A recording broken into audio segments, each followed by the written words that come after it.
Hello friends, welcome to Exampur. हम एग्जामपुर कलम से क्रांति। मैं विवेक, आप सभी का स्वागत करता हूं आपके अपने परिवार एग्जामपुर में। गुड आफ्टरनून, जय हिंद। सभी लोग जल्दी से आ जाओ और शुरू करते हैं आज की क्लास। तो सभी भाई आ गए। एनडीए का क्लास चल रहा है। आपका टॉपिक चला सीक्वेंस एंड सीरीज, यानी कि अनुक्रम एवं श्रेणी। और परिवर्तन बैच का टाइम ओवर हो चुका। जिन बच्चों ने लिया है, टेंशन फ्री होके आराम से घर पे बैठे रहो। लॉकडाउन खत्म होने का इंतजार करो, या फिर ऐसा कुछ मिल जाए जिससे कि मैं यहाँ से ऑफिस पहुंच जाऊँ एक बार, फिर मैं ऑफिस में ही रह के आपका क्लास कंटिन्यू कर दूंगा। ओके, घर जाएंगे नहीं, जाने का कोई टेंशन नहीं। तो थोड़े दिन की बस रुक जाओ, बस मुझे एक बार जाने का मौका मिल जाए ऑफिस, फिर मैं वापस आपका क्लास स्टार्ट कर दूंगा। परेशान बिल्कुल मत होना। और जिन बच्चों को प्रॉब्लम है, एक भाई ने कमेंट किया कि सर मैं 11th में हूँ, 12th, तो भाई आप बिल्कुल कंटिन्यू कर सकते हैं एयरफोर्स का पढ़ाई। क्योंकि देखो, अगर आप पढ़ लोगे तो नुकसान तो होगा नहीं, जाहिर सी बात है। 1-2 घंटे डेली मैथ आपको मिलेगा, 1 घंटे 2 मैथ तो एटलीस्ट स्टार्ट ही कर दो। क्योंकि मैथ ऐसा चीज़ है ना, अगर आप ऑब्जेक्टिव अप्रोच भी लगाओगे ना, तो सब्जेक्टिव अपने आप समझ लोगे। क्योंकि बहुत ज़्यादा वेरिएशन नहीं लगता, बस ट्रिक वगैरह ऐसे होते हैं जो सब्जेक्टिव नहीं लगा सकते आप। तो वो भी बताता हूँ मैं, ये नहीं लग सकता, ये लग सकता है। तो इसलिए आप ले सकते हो रेगुलर क्लास, बिल्कुल 11th 12th के किसी की क्लास के स्टूडेंट आप। मैथ तो एटलीस्ट कंटिन्यू रखो, बाकी आप अगला जो भी सब्जेक्ट रहेगा उस पर बाद में फोकस कर देना, जैसे 12th पास आउट करना है, समझे बात को। और एक भाई का कमेंट था कि सर, कुछ ऐसा कमेंट था, याद नहीं आ रहा है एग्जैक्टली, बट कोई बात नहीं। ओके, चलिए सबका जवाब देते हैं। हाँ, बात करने के लिए एक भाई बोले कि सर टाइम बता दीजिए, बात करना जरूरी है। भाई अभी ऑफिस नहीं जा रहा है, ऑफिस में दिक्कत है, मतलब कि कोई नहीं जा रहा है, जाना भी नहीं चाहिए, जाहिर सी बात है। जो लोग नज़दीक है, जो पास में मौजूद, वो लोग क्लास ले रहे हैं। तो आप लोगों से यही रहेगा रिक्वेस्ट, थोड़े दिन और वेट करो, फिर बात कर लेंगे, पक्का बात कर लेंगे। ओके, चिंता ना करो।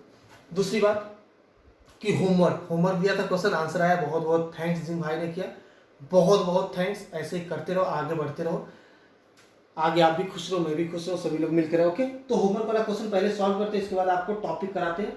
होमवर्क वाला क्वेश्चन आपके पास था बच्चा कि किसी गुणोत्तर श्रेणी में तीसरा पद 24 है। सुना, किसी गुणोत्तर श्रेणी में तीसरा पद यानी कि T3 कितना दिया, 24 दिया है। और क्या दिया आपको, और आपको दे दिया है छठा पद 192, यानी कि T6 कितना दे दिया, 192। आपसे क्या पूछ लिया था, आपसे पूछ लिया था 10वां पद क्या होगा, यानी कि T10 आपसे पूछा हुआ था। तो कमेंट किया था बच्चों ने, बहुत अच्छे। T3 क्या होता है, किसी जीपी में यानी किसी गुणोत्तर श्रेणी में अगर Tn निकालते हो तो Tn आपके पास होता बच्चा a इंटू आर के पावर n-1। ओके, तो Tn होता है ये फॉर्मूला। तो T3 का मतलब ये हुआ कि T3 is equal to a into R के पावर n की जगह 3 आ जाएगा, क्योंकि यहाँ 3 है। तो क्या हो जाएगा 3-1, यानी कि आप बोल सकते हैं इसको, क्या बोल सकते हैं, ए आर स्क्वायर। तो ऐसे T6 आपको दिया, T6 लिख सकते हैं ए आर के पावर 5, लिख सकते हो। अब ये दिया दोनों का वैल्यू, ए आर का स्क्वायर यानी कि T3 का मान दिया 24, तो इसको लिख सकते 24। और क्या दिया आपको, ए आर के पावर 5, ये दिया 192। तो इसको डिवाइड कर दो सबको, देखो ए से ए जाएगा, ये बचेगा क्यूब।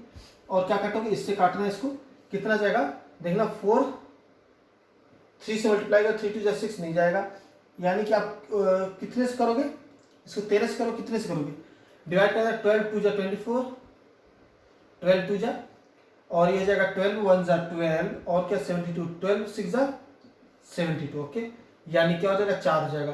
तो आर क्यूब का मान आ गया 8 आ जाएगा, 8। आर क्यूब का मान कितना आ गया बच्चा, 8 आ गया। तो आर का मान कितना आ जाएगा, यहां से 2 आ जाएगा। क्लियर, अगर आर 2 आ गया तो आप यहां से या कहीं से निकाल लो, जैसे ये था आपके पास ए आर स्क्वायर का मान 24 दिया था, तो आर की जगह ए इंटू आर स्क्वायर, यानी कि 2 दूनी 4 इज इक्वल टू 24। तो आप कर सकते हैं 4 6 24, ए इज इक्वल टू कितना गया, 6 आ गया। आपसे पूछा है A10, तो A10 T10 कितना हो जाएगा, या A10 भी लिखते, कहीं कहीं ए लिखते, कहीं कहीं टी लिखते, दोनों बात बराबर। ओके, तो T10 क्या आ जाएगा बच्चा, ये आ जाएगा आपका ए आर के पावर 9। तो आप ए कितना लगा दोगे, 6 इंटू 2 के पावर 9, जो भी आपका आंसर आएगा आप इसको सॉल्व कर लेना। ओके, हो गया सबका, ये आप लोगों ने किया था सॉल्व, बहुत अच्छे, अपना अपना आंसर मिला लेना, क्या यही आंसर आया था। अब जिसको सॉल्व करना करेगा, 2 2 4 2 8 2 6 2 2 2 4 2 8 2 16 2 32 2 64, और ऐसे करते करते 2 के पावर 9 निकाल लेना इंटू 6। ये एनडीए का क्वेश्चन है, तो इतना कैलकुलेशन वो देगा ही देगा। ओके, बात क्लियर। तो ये होमवर्क वाला क्वेश्चन तो आपका हो गया। इसके आगे देखो भाई, आज स्टार्ट करेंगे सम वाला, यानी कि योग वाला। पहले एचपी बढ़ा देते, फिर योग वाला। ओके, उसके बाद जो क्लास आएगी ना, कल भी हो सकता थोड़ी इजी आ जाए, परसों से ऐसी क्लास आएगी ना, मतलब जो स्टैंडर्ड होता है इंडिया का वही आएगा, तगड़े लेवल का आएगा। एक भी क्वेश्चन सीक्वेंस सीरीज से गलत नहीं होगा आपके एग्जाम में अगर क्लास ले लोगे पूरा। तो अभी इजी चल रहा है क्योंकि पुल अप बेसिक से पढ़ाना जरूरी होता है, चाहे आप कितने बड़े हो जाओ हमेशा बेसिक से सीखने की कोशिश करो वापस से, क्योंकि हमेशा नई चीज सीखोगे, बेसिक से भी हमेशा नई चीज सीखोगे। ओके चलो नेक्स्ट करते किया जाए नेक्स्ट क्वेश्चन। चलिए तो नेक्स्ट क्वेश्चन देखेंगे बच्चा। आइए तो आपके सामने एक नेक्स्ट क्वेश्चन, पहले एचपी थोड़ा सा एक्सप्लेन कर दूं फिर क्वेश्चन करता हूं। एचपी यानी कि हरात्मक श्रेणी, क्या बोलते हैं इसको, हरात्मक श्रेणी यानी कि हार्मोनिक प्रोग्रेशन। इसमें क्या होता है बच्चा, जैसे कि 2 4 6 ये किस में है, ये आपको दिख रहा है किसमें, एपी में बच्चा में। तो अगर मैं इसको उल्टा करके यानी इसका प्रतिलोम यानी कि इनवर्स करके लिखूंगा तो ये क्या हो जाएगा, ये एचपी बन जाएगा। तो जैसे कि 1/2 1/4 1/6 1/8 ये क्या बन जाएगा बच्चा, ये एचपी बन जाएगा। तो मैं ऐसा कह सकता हूं कि जैसे एपी में ऐसे देखते हैं तो नीचे वाले टर्म को रिलेट करके एचपी में चेक करेंगे। बात समझे, एचपी का कोई ऐसे फॉर्मूला नहीं होता, हरात्मक मान रहता है यानी कि हार्मोनिक मीन आता है, लेकिन एचपी का कोई नहीं होता। एचपी हमेशा हल होता है किससे, एपी से। तो एचपी को हमेशा उल्टा करोगे, एपी में सॉल्व करोगे, फिर आंसर बताओगे। नहीं समझ में आया कोई बात नहीं, क्वेश्चन देखना, बस ये देखना कि कोई नंबर अगर एपी में है उसको उल्टा कर दोगे तो एचपी बन जाएगा, इसका वाइस वर्सा, यानी कि कोई नंबर जिसका उल्टा एचपी में तो सीधा कर दोगे तो एपी में बन जाएगा। क्लियर, तो देखना एक क्वेश्चन करना बच्चा। क्वेश्चन आपके सामने है, find the 10th term of given series आपको दे दिया बच्चा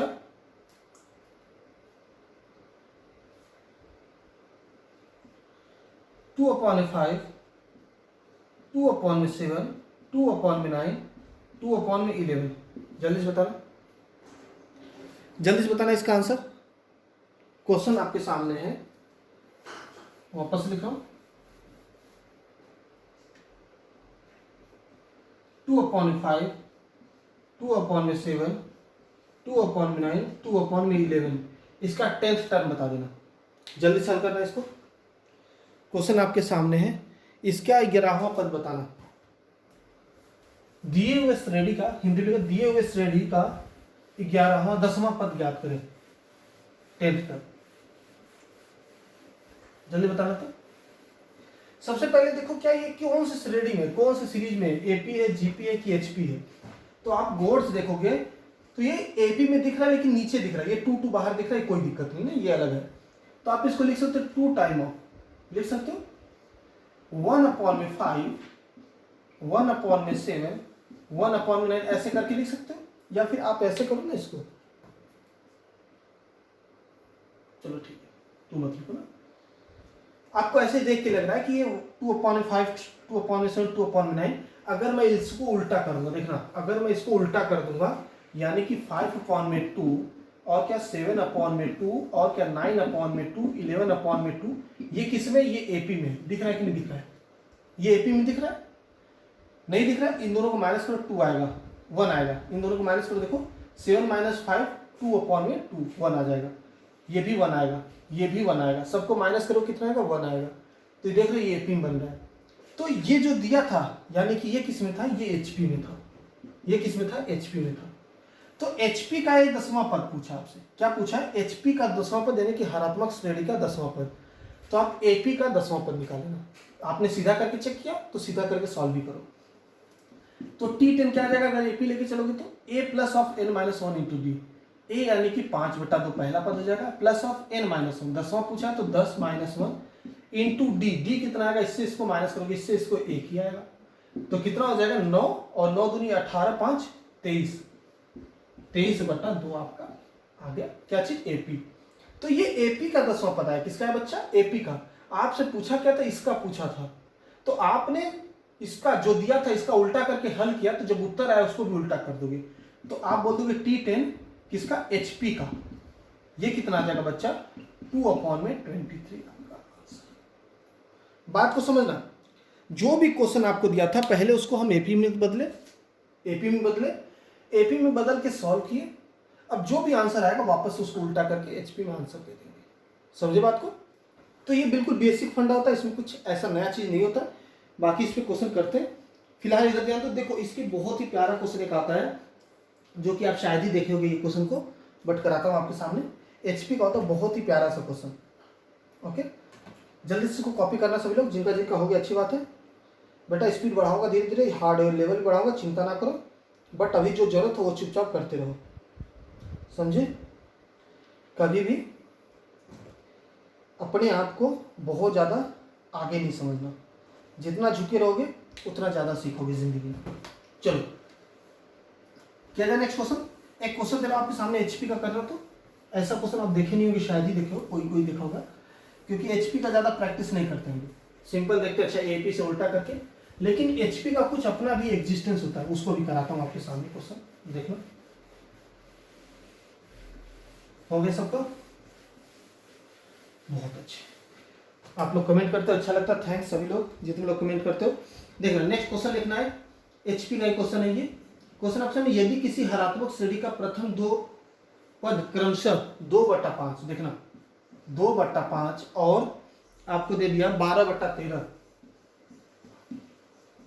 देखो, यदि किसी हरात्मक श्रेणी का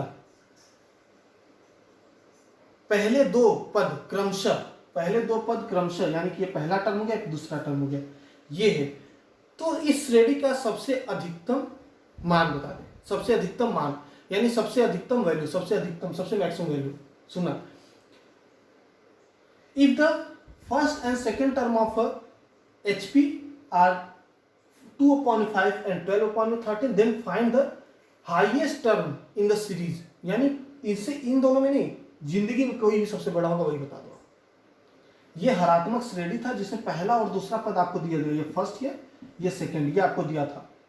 तो इस श्रेणी से बनने वाले जितने भी पद हैं, जितना भी इस श्रेणी बनेगा, जितना लंबा, इन सब में सबसे बड़ा वाला पद कौन सा होगा, ये उत्तर आपके सामने देना है। बहुत ही प्यारा क्वेश्चन है, नहीं सुनेंगे क्वेश्चन, मैं बोल रहा हूँ, कुछ लोग सुनेंगे नहीं, बहुत अच्छा क्वेश्चन है, इसको कोशिश करो, ट्राई करो जल्दी से। वापस से क्वेश्चन बोल रहा हूँ हिंदी में, जिनको लिखना लिख लेंगे। यदि किसी हरात्मक श्रेणी में प्रथम दो पद क्रमशः 2/5 और 12/13 हो तो सबसे बड़ा पद होगा। इसमें ऑप्शन कौन सा दे दो, 6 term, 7 term, second term, 8 term. Option लेना चाहते ले लो। पहला टर्म 6 टर्म, दूसरा सेकेंड टर्म, तीसरा 8 टर्म, फोर्थ टर्म। करना जल्दी से, तो जल्दी से करना। आपके सामने क्वेश्चन है, ये दोनों दिया, सबसे मैक्सिमम टर्म क्या मिलेगा इन पे पूरे को सॉल्व करने के बाद। जल्दी से करना, जिसको जिसको आ रहा है, नहीं आ रहा वेट करो, कोशिश करो, बताएंगे, वापस से बताएंगे। चलो, तो आपको एक चीज बताया हमेशा ना, एक चीज पता है आपको कि अगर ये किसमें है, एचपी में, तो एपी में क्या हो जाएगा, 5/2 और 12/13, यही होगा। क्लियर? ओके, तो अगर एचपी में ये है तो आप यहां से निकाल सकते हो क्या चीज, ए और डी। ठीक है, ए क्या हो जाएगा, ए आपके पास आ गया 5/2, ये किसमें से आपको करना, अब मैं एपी को सॉल्व कर रहा हूँ, इसको एपी को हल कर रहा हूँ, और डी क्या हो जाएगा बच्चा, इन दोनों को माइनस करोगे 13 दूना 26 हो जाएगा, देखना, इन दोनों को माइनस करोगे 13 दूना 26, ये 2 हो जाएगा, 24 माइनस,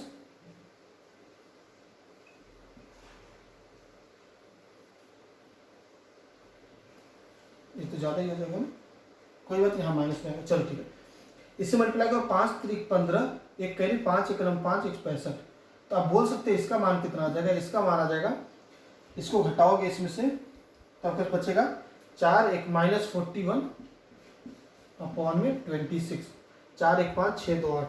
ठीक है, ये आ गया डी आपके पास। अब देखो ए और डी आपके पास आ चुका है, तो आप टी एन निकाल लोगे, किससे, टी एन मान लेते nth पद मैक्सिमम में। ओके, किसमें, एपी में, एपी में, यानी a plus of n-1 into d, यही होगा। तो आप ए लिख सकते हैं 5/2 plus of n d, n-1 into d, यानी कि -41 अपॉन में 26, ये होगा। ये आपके पास आ गया टी एन, देखना वापस से, डी आपके पास आ जाएगा, इसको काटना चाहो, अगर इसको काटना चाहो, इसको सॉल्व कर, डी को और छोटा करो, तो डी को अगर और छोटा करोगे आप बोल सकते हो अगर एपी में ना सॉल्व करे एचपी में लेके चले तो इससे आसान तरीका ये रहेगा ना, थोड़ा सा ना, थोड़ा सा ना बता 2/5 से ही करेंगे। रुक जाओ, इसमें जो कॉन्सेप्ट है वो लगा देते हैं ना, ऐसे ही हो जाएगा। आप लंबा लेके जाओगे करोगे हो जाएगा। बट सुन, अभी वो भी बता दूंगा वापस। अगर ये एचपी में पहला पद है तो आप बोल सकते हो 1 में ए इज इक्वल टू 2/5 बोल सकते हैं एपी में उल्टा। और ये एचपी में दूसरा पद है तो आप बोल सकते हो 1 में a plus d is equal to 12/13। Am I right? कोई दिक्कत है? कोई दिक्कत नहीं। अब वही डी निकालना, वो से भी सही था, वहां से भी सही था।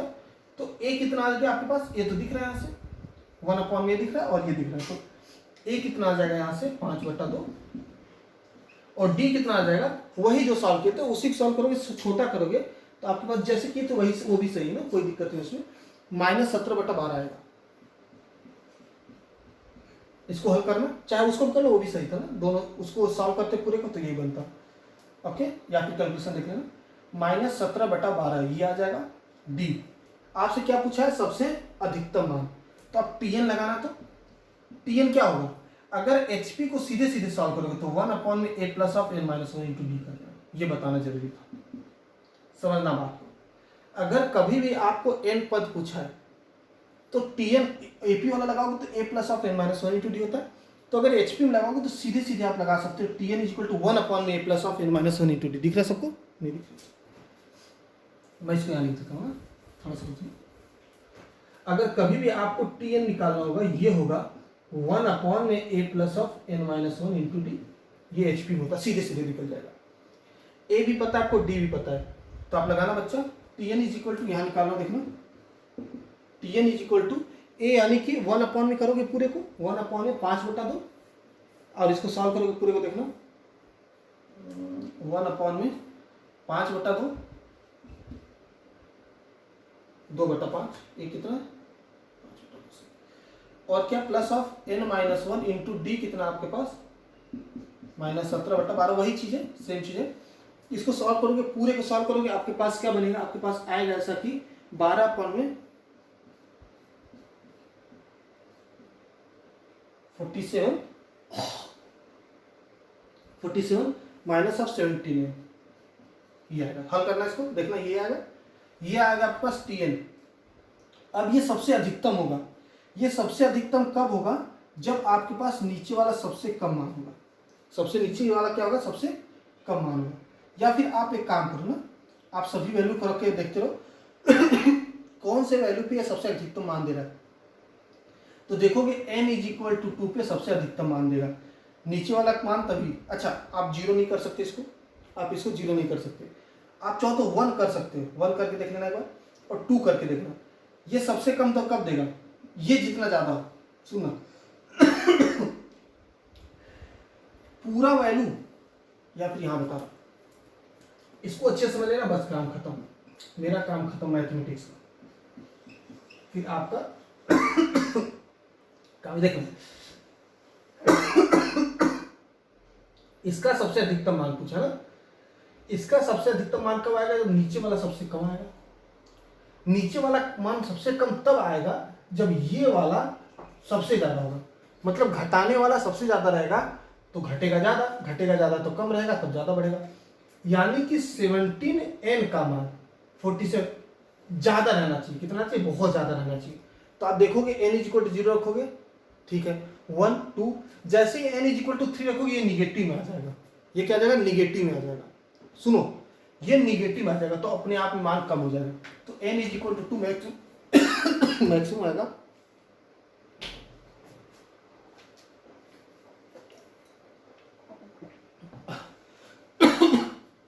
तो n is equal to 2 maximum आएगा ना, n इज इक्वल टू 2 पे मैक्सिमम मिलेगा।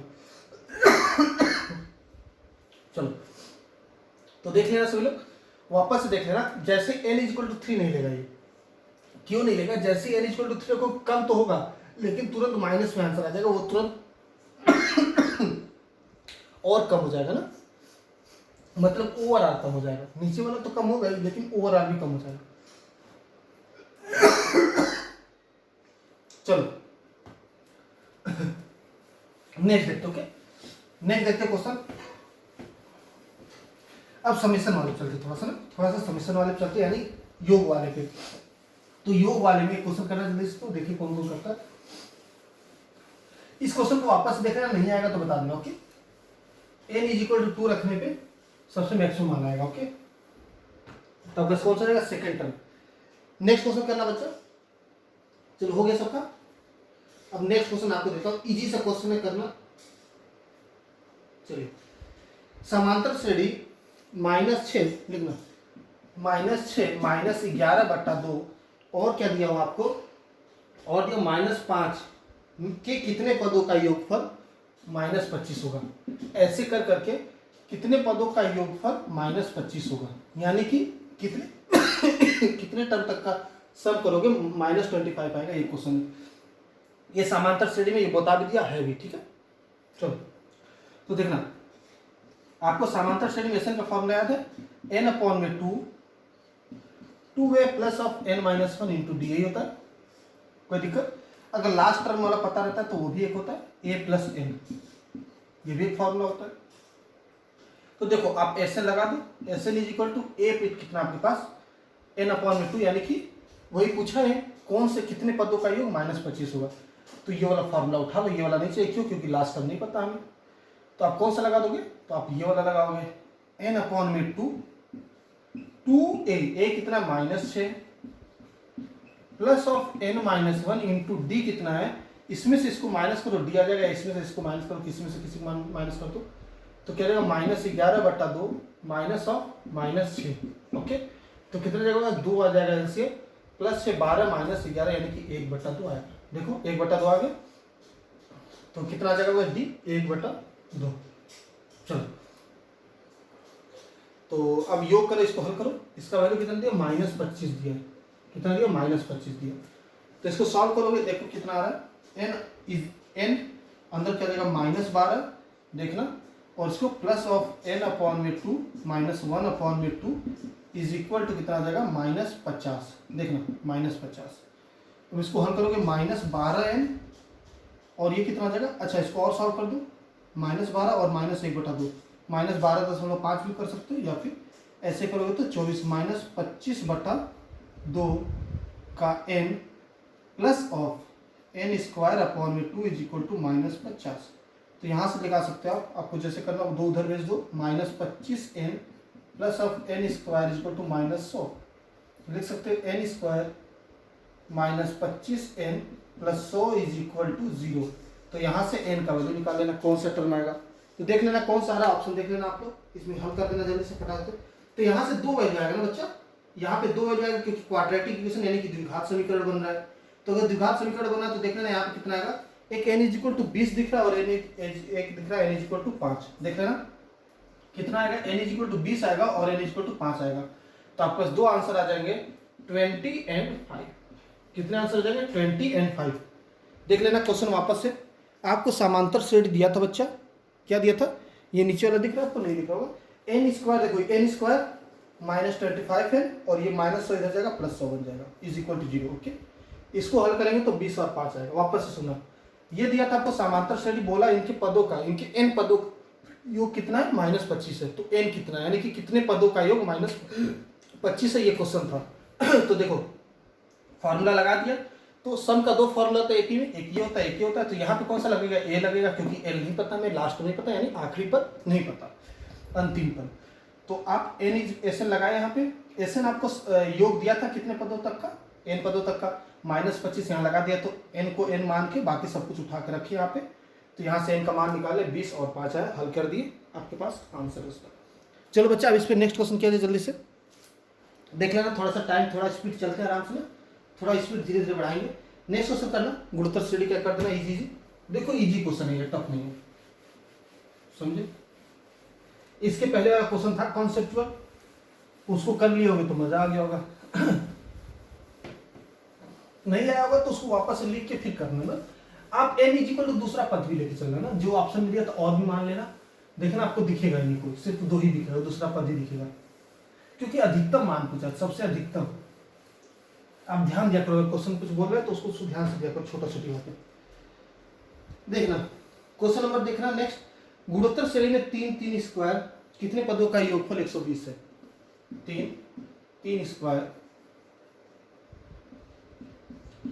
3 का क्यूब, कितने पदों तक का योग कितना? 120 है। ये आपके पास क्वेश्चन है। क्वेश्चन देखना वापस से। गुणोत्तर श्रेणी में 3, 3 स्क्वायर, 3 क्यूब, 3 के पावर 4 ऐसे चलता जाएगा कि कितने पदों का योग 120 है। करना जल्दी बच्चा। तो देखना आपके पास इसके फॉर्मूले होते हैं एसएन के, किसमें? गुणोत्तर श्रेणी वाले के ये होते हैं। एक होता है आपके पास a इंटू आर के पावर n माइनस 1 अपॉन में r माइनस 1। एक होता है आपके पास a into 1 minus of r के पावर n अपॉन में 1 माइनस r। एक होता है आपके पास a अपॉन में 1 माइनस r। तीनों कब होते देखना। ये कब होता है? ये होता है आपके पास r is greater than 1 mod r। ये क्या? Mod r is less than 1। ये क्या क्या बोलोगे इसको? कौन सा? n is equal to infinite. और लगे हाथ इसमें एक और कंडीशन होता है, क्या होता है? Mod r is less then 0। ये दोनों कंडीशन फॉलो करता है लास्ट में। देख लेना, जल्दी से लिखना। ये अनंत पदों तक का योग लिखा था, यहाँ पे लिख दे रहा हूँ। एक होता है a अपॉन में 1 माइनस r। ओके, ये कब होता है?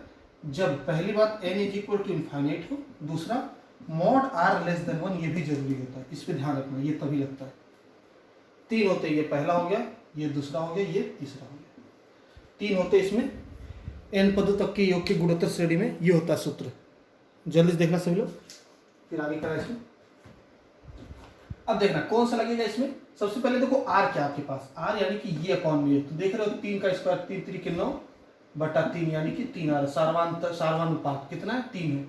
तो आप बोल सकते हो r इज इक्वल टू 3 आपके पास है। और क्या चाहिए? a चाहिए। a यानी कि पहला पद कितना है? 3 है आपके पास। n कितना नहीं पता, लेकिन Sn पता है, यानी कि n पदों तक का योग कितना? 120 है। Sn आपको दिया है 120। तो कौन सा सूत्र लगेगा?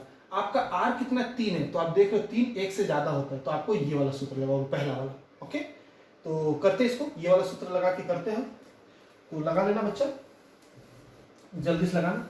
Sn आपको दिया है, r n पूछा आपसे, r वगैरह सब कुछ दिया, जल्दी से लगाना। तो आप बोल सकते हैं Sn इज इक्वल टू कितना? 120 दिया, तो 120 बराबर लिख लेना। a कितना है? 3 r, 3 के पावर n माइनस 1 अपॉन में 2 इज इक्वल टू 120। हल करो, कितना हो जाएगा? 3 के पावर n प्लस 1। क्लियर? या फिर इतना करने की जरूरत नहीं, यहीं से काट दो सीधे सीधे। 4 जा 0, 40 हो गया। 4 2 जा 8, यानी कि 3 के power n minus 1 is equal to 80। तो बोल सकते 3 के power n is equal to 81। तो 3 3 जा 9, 3 जा 27, 3 जा 81, यानी कि 3 के पावर 4। 3 के power n is equal to 3 के पावर 4। देख रहा 3 3 जा 9, 3 जा 27, और 27 इंटू 3 करोगे तो 81 आ जाएगा। 81 आ जाएगा। तो 3 के पावर 4 इज इक्वल टू 3 के पावर n, यहां से निकल के आता है n इज इक्वल टू, कितना आ गया? n इज इक्वल टू 4 आपका आंसर हो गया। जल्दी से देख लेना। चलो जल्दी से करना, नेक्स्ट क्वेश्चन कराएं फिर इस पे। एक और क्वेश्चन करते हैं बच्चा, जल्दी से फटाफट करते चलो। क्लियर? एक क्वेश्चन करना और नेक्स्ट क्वेश्चन करते हैं।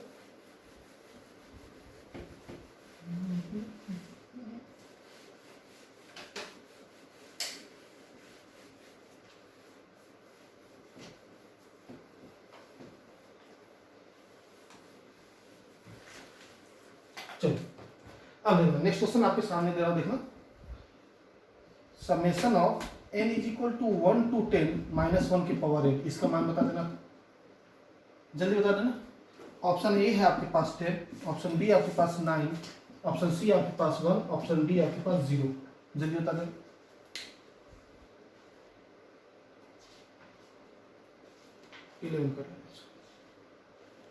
जल्दी बताना इसका आंसर। क्वेश्चन आपके सामने है, n इज इक्वल टू 1 से 10 माइनस 1 की पावर n। तो देखना बच्चा, इसका क्या मतलब? इसका मान है कि इसको एक्सपेंड करोगे और पॉजिटिवली, यानी कि देखना इसका मतलब है कि n की बार एक जगह 1 रखोगे, एक बार 2 रखोगे, एक बार 3 रखोगे, ऐसे कर करके 10 तक रखोगे। तो एक बार रखोगे माइनस 1 के पावर n प्लस माइनस 1 के पावर 2 प्लस माइनस 1 के पावर 3 प्लस ऐसे करते करते कहाँ तक? माइनस 1 के पावर 10 तक का मान पूछा। तो -1 के पावर 1 कितना हो जाएगा, -1 हो जाएगा। इसको देखोगे तो +1 हो जाएगा, फिर -1, फिर +1, फिर -1, फिर +1। तो देखोगे कितना, दो का पेयर बना, देखो 2, ये दोनों मिलकर कितना देंगे 0, अगला दोनों 0, अगला दोनों 0, ऐसे कर करके कितने पेयर बनेंगे, 10 तक 5 पेयर बनेंगे, पांचों मिलकर कितना दे देंगे 0 0, सबको जोड़ना कितना आएगा, डी बना, यानी कि 0 हो गया आपका आंसर। आप एक्सपेंड करके करना चाहते हो एक्सपेंड करके कर लो, लेकिन स्टार्टिंग में पेयर बना लिया करो, ताकि अगर मान लो यहाँ पे 100 दिया रहता, मान लो यहाँ पे 100 बोलता तो भी आपका 0 ही आंसर आता। क्यों, क्योंकि दो का पेयर बना 100 बन जाएगा। अगर यहाँ पे यही क्वेश्चन में थोड़ा सा चेंज कर देता, मान लो पूछ लिया आपसे 99, अब बता दो इसका आंसर, मान लो ये दे दिया, अब क्वेश्चन करना जल्दी से, ऑप्शन चेंज करो, देख लो,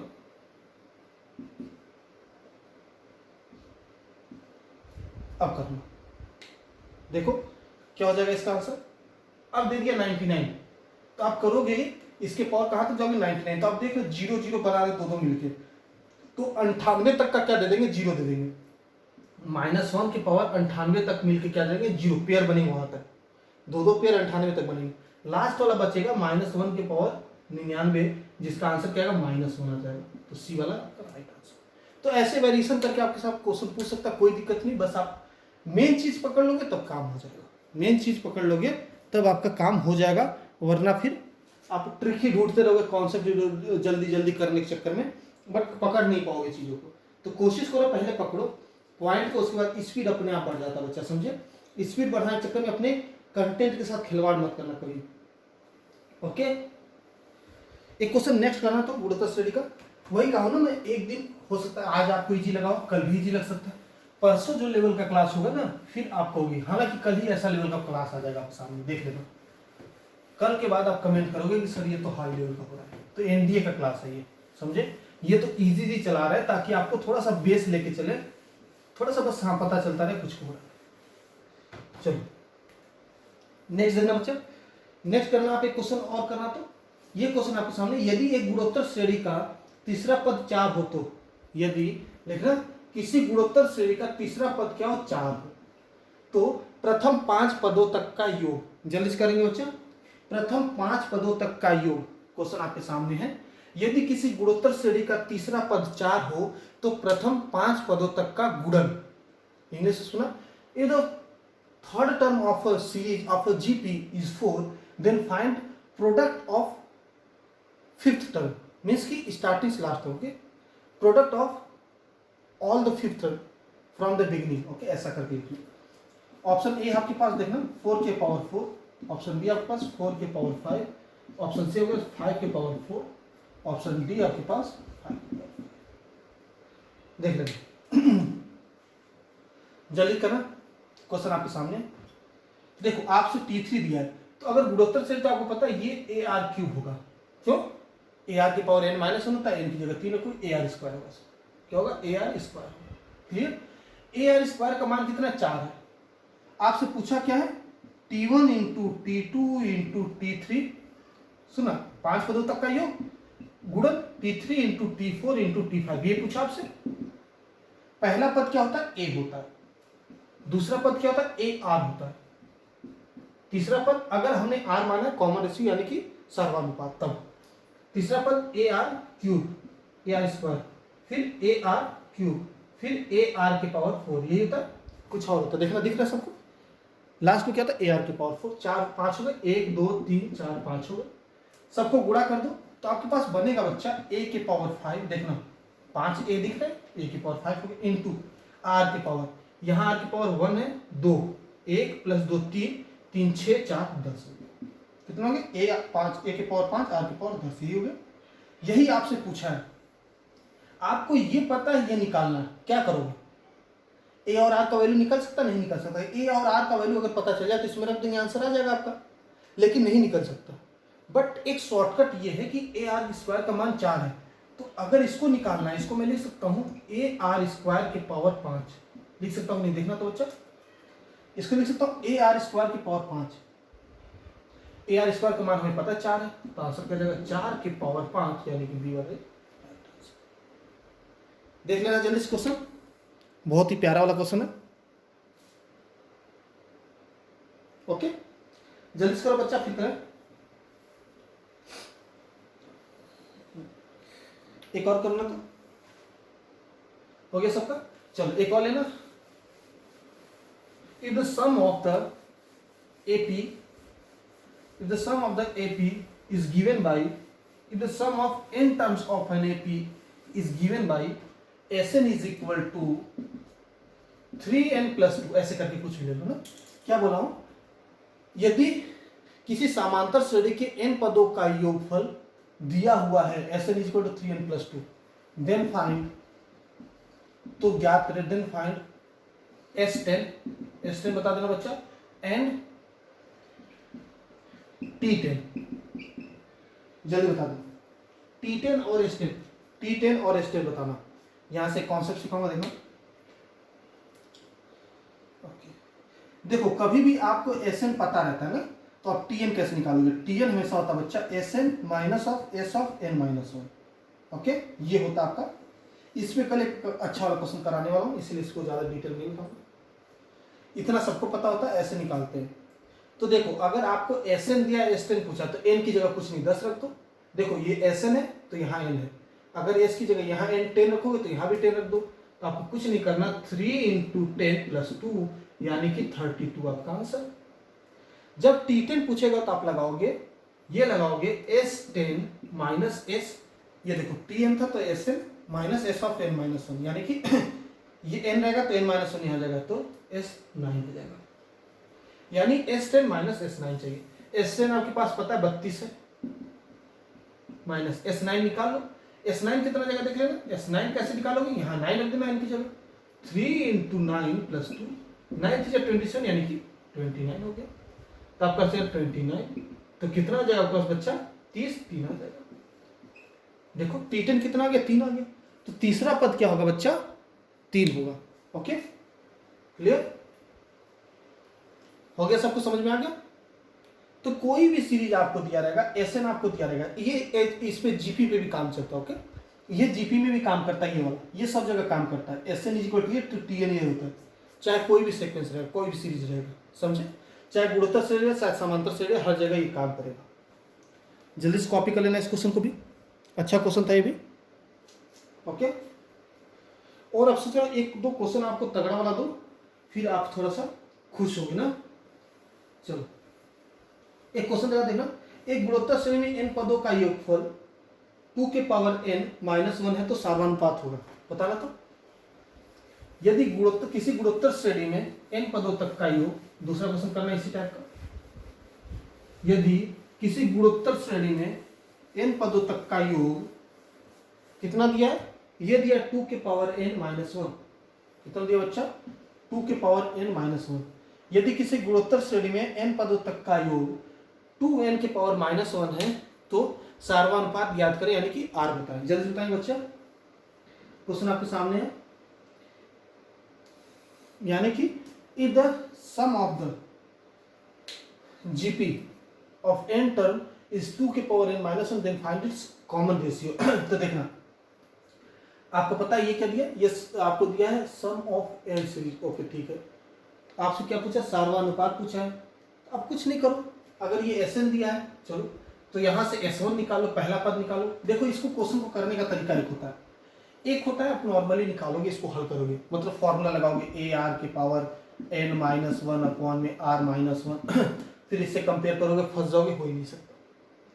तो कभी भी ऐसा क्वेश्चन आता है, एक ये भी दिमाग लगाओ, इसके पहले वाले क्वेश्चन में भी ये दिमाग लग जाता है। अगर Sn ये दिया तो S1 क्या आ जाएगा, यानी पहला पद कितना आ जाएगा, 2 के पावर n माइनस 1 यानी कि 1 आ जाएगा। S2 यानी कि 2 पदों तक का योग निकलेगा, ये दूसरा पद नहीं निकलेगा। Sn का n पदों तक का योग, तो 2 रखूंगा तो 2 पदों तक का योग, 2 के पावर 2 माइनस 1 यानी कि 4 माइनस 1 3 आ जाएगा। तो अब कह सकते हो ये कितना आ गया, S2 यानी कि, चलो S3 भी निकाल लो, 2 2 जा 4 2 जा 8 माइनस 1 यानी कि 7 आ गया, ये आपके पास आ गया। बच्चा S2 क्या होता पता है आपको, S2 यानी कि 2 पदों तक का योग, तो बोलोगे पहला पद प्लस दूसरा पद, सही बात है।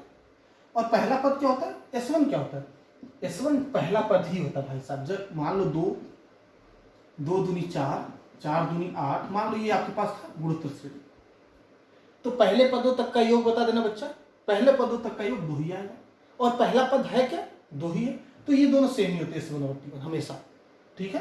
तो अब T1 कितना, वही S1 के बराबर 1 है, और S2 कितना 3 है, तो 3 is equal to 1 plus of T2, तो यहाँ से T2 कितना आ गया बच्चा, 2 आ गया। T2 कितना आ गया, 2 आ गया। अब उससे पूछा क्या, सार्वनुपात क्या होता है, T2 अपॉन T1 ही तो होता है, तो अब लिख दो 2/1, ऐसे सॉल्व हो गया, लेकिन 2 आपका आंसर हो जाएगा। और करना चाहते तो ये निकाल लो, S3 निकाल लो। S3 क्या होगा बच्चा, T3 निकाल लो। T3 क्या होगा, S3 माइनस S2। S2 आपने निकाला कितना है, S2 आपके पास है 3 है, और S3 आपके पास है 7, तो 7 माइनस 3 यानी कि कितना हो जाएगा, 4 हो जाएगा। T3 आपके पास 4 आ गया, और T2 आपके पास 2 है, तो आप कर दो T3 अपॉन T2 यानी कि 4/2, यहाँ से भी 2 आ जाएगा। यानी कि सार्वानुपात है तो सबका अनुपात बराबर आएगा, ये गुणोत्तर श्रेणी में, तो चाहे जैसे करोगे आपको सार्वानुपात कितना आएगा, 2 आएगा आपका आंसर, देख लेना। ओके, अब देखना कुछ क्वेश्चन आपको होमवर्क दे रहा हूं, आपको कुछ क्वेश्चन होमवर्क दे रहा हूं। एक बहुत ही प्यारा सा क्वेश्चन है, देखते कौन कौन इसको करता है अटेंड। ओके चलो, हालांकि ये थोड़ा सा अच्छा पड़ेगा आपके लेवल पे, बट करना कोशिश। अगर S1 S2 S3 N1 2N और 3N पद है, सुनना, अगर S1 S2 S3 लिखना, N1 2N और 3N पद है, तो देखना N 2N और 3N पद को हम बता रहे S1 S2 और S3। ये N पदों तक का योग S1 है, 2N पदों तक का S2 है, और S3 3N पदों तक का योग बता रहा हूं। ओके, तो आपसे ऑप्शन दिया है, ऑप्शन ए लिखना बच्चा, S3 is equal to S1 plus S2। किसको सेटिस्फाई कराइए बताना, बी वाला ऑप्शन लेना, S3 is equal to 2 time of S1 plus S2। C वाला लिखना, S3 is equal to 3 time of S1 plus S2। Okay, और क्या कर दोगे, 3 time of S2 minus S1 कर लो। डी वाला लिखना, S3 is equal to 3 time of S2 minus S1। ये आपको दिया। ओके, S1 क्या आपके पास, S1 आपके पास है n पदों तक का योग। ओके, आप इसको Sn बोल दो। ओके, और इसको S2n बोल दो, S3n, S1 S2 और S3, ये दिया आपको। तो इसमें से कौन सा सही होगा, ये आपके पास क्वेश्चन। ओके, जल्दी सभी लोग बता देना इसका क्वेश्चन, देख लेना वापस से। S3 आपके सामने लिखा हूं, S2 S1 प्लस S2 पहला option, S3 is equal to 2 time of S1 plus S2, S3 is equal to 3 time of S1 plus S2, और S3 is equal to 3 time of S2 minus S1। ये question आपके पास है। S1 S2 S3 है क्या, S1 n पदों तक का योग है, S2 2n पदों तक का योग है, और S3 क्या 3 पदों तक का योग है, 3n पदों तक का योग है। ओके, और ये समांतर श्रेणी में ये भी याद है। ओके, ये एक समांतर श्रेणी है, समांतर श्रेणी के n पदों तक का योग है। ओके, तो आप लोग इसको हल कर देना, जो मिलेगा बता देना, कमेंट जरूर करना इसका आंसर। बहुत अच्छा क्वेश्चन आया हुआ क्वेश्चन आपके एग्जाम का है। तो क्लास कैसी लगी सभी लोग ऑफलाइन कमेंट करके जरूर बताना। क्लासेस आपकी रेगुलर चल रही हैं, जल्दी से लॉकडाउन खुलेगा फिर स्टार्ट करेंगे हम लोग, और फिर आपका एप्लीकेशन की क्लास स्टार्ट हो जाएगी, परेशान ना हो। ओके, और बात वगैरह आप कर लेंगे, चिंता ना करो, परेशान ना हो, बस लगे रहो ना। कोई दिक्कत होगी तो यहाँ पे है, हमेशा कमेंट वगैरह कर दिया करो, पढ़ते रहते सबका कमेंट होगा। आप लोग अपना ख्याल रखना, अपने घर वालों का ख्याल रखना, हंसते रहना, खेलते रहना, बाहर ना निकलना, सावधान रहना, अपनों का ख्याल रखना। जय हिंद, जय भारत।